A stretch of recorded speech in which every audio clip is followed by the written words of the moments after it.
handy feature in Power Query is being able to group data into various groups. So for example, let me demonstrate with the sales 2019 to 2021 query.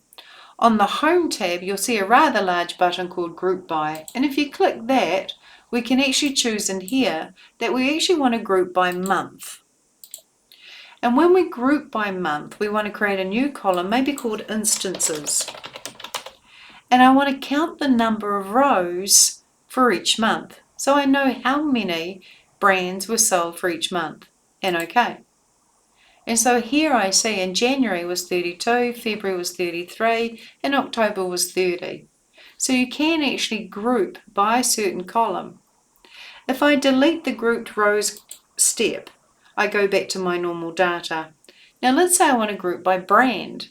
So again, I go up to my Group By button, I select Brand, and I want to say this time that also I want to call the column Instances. And again, I want to count the number of rows for each brand, and OK. And so I can see how many were sold by each brand. And then I can delete that step. Let's say now that I actually want to go to Group By Country. So I click on Country. I am going to go up to the Group By. I will select Country, though it already is selected because I had it selected.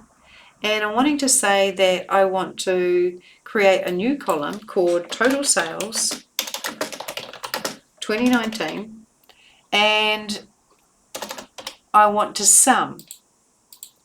And I want to sum the column called Sale 2019. But then I also go to Advanced because I want to add another aggregation. Add aggregation, Total Sales 2020.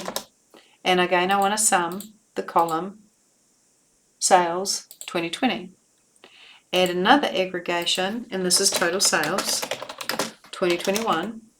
And I want to sum, and the column I want to sum is Sale 2021. So what you can do is group by a certain column, create more than one column, and use the function either sum, average, max, mean, count, etc. And when I go OK, I've basically summed the total sales for 2019 by country, 2020 by country, 2021 by country. So the Group button is a very powerful command on your Home tab.